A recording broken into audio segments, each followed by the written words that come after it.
जय माँ भवानी। मैं ज्योतिषाचार्य Arun Kumar Mishra motivational speaker YouTube channel पर आप सभी का हार्दिक अभिनंदन करता हूँ।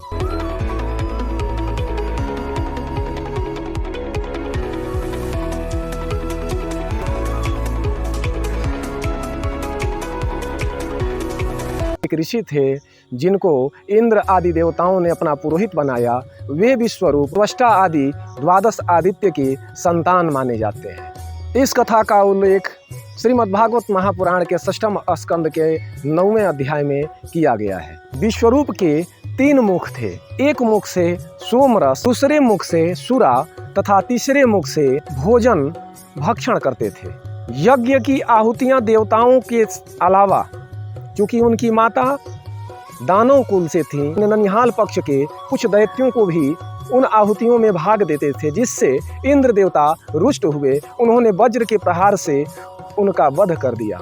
उनके जो 3 मुख थे 3 खंड में विभक्त हो गए। जिस मुख से सोम रस का पान करते थे उससे पपीहे की उत्पत्ति हुई। सुरा पान करने वाले मुख से गौरैया नामक चिड़िया उत्पन्न हुई, और जिस मुख से वे भोजन भक्षण करते थे उससे तितर नामक पक्षी की उत्पत्ति हुई। इंद्र चूंकि देवताओं के राजा थे, वे चाहते तो इस ब्रह्महत्या से मुक्त हो सकते थे, ऐसा पौराणिकों का कहना है। लेकिन जब ब्रह्महत्या उनके पीछे पीछे चलने लगी तब इंद्र ने उस ब्रह्महत्या को 4 लोगों को दिया। वे 4 लोग कौन हैं, इसे जानने के लिए वीडियो को आखिरी तक देखें। अपनी ब्रह्महत्या को उन्होंने 4 भाग में बांटा। एक भाग उन्होंने पृथ्वी को दिया। इसलिए आप देखते होंगे कि पृथ्वी में जगह जगह बंजर भूमि होती है, जहाँ किसी भी प्रकार के औषधि अथवा वनस्पति या खेती बाड़ी का काम संभव नहीं है। उसके बदले उन्होंने उन्हें वरदान दिया, बरसात का समय आएगा, वह बंजर भूमि हो अथवा खेती युक्त भूमि हो, उपजाऊ भूमि हो, वहाँ पर बारिश की पानी आपको प्राप्त होते रहेंगे। दूसरा भाग उन्होंने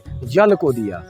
इसलिए आप देखते होंगे जल में बुदबुदे होते हैं। उस बुदबुदे वाले हिस्से को हटाकर ही मनीषीगण उस जल का पान करते हैं। और इंद्र ने जल को वरदान दिया कि आपका कितना भी खर्च होगा, आपकी अभिवृद्धि ही होती रहेगी। तीसरा भाग उन्होंने वृक्षों को दिया, जिससे वृक्षों में गोंद निकलते रहते हैं। जब वृक्षों को आप थोड़ा सा भी काटिएगा उससे थोड़ा थोड़ा सा एक चिपचिपा पदार्थ निकलता है।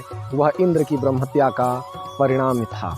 इसके बदले में देवताओं के राजा इंद्र ने वृक्षों को ऐसा वरदान दिया, यदि आपके शरीर के किसी भी हिस्से को काट देंगे पुनः वहां से दूसरी टहनी उत्पन्न हो जाएगी। तो चौथा और आखिरी हिस्सा था उसे स्त्रियों को दिया, जिसके फलस्वरूप स्त्रियों में रजोधर्म मासिक धर्म की उत्पत्ति प्रारंभ हुई। इसके बदले में स्त्रियों को सहवास की शक्ति का वरदान दिया। वे पुरुषों की अपेक्षा अत्यधिक कामातुर होंगी। आशा करता हूं कि यह जानकारी आपको पसंद आई होगी। यदि जानकारी पसंद आई हो तो अपने संपर्क में साझा अवश्य करें।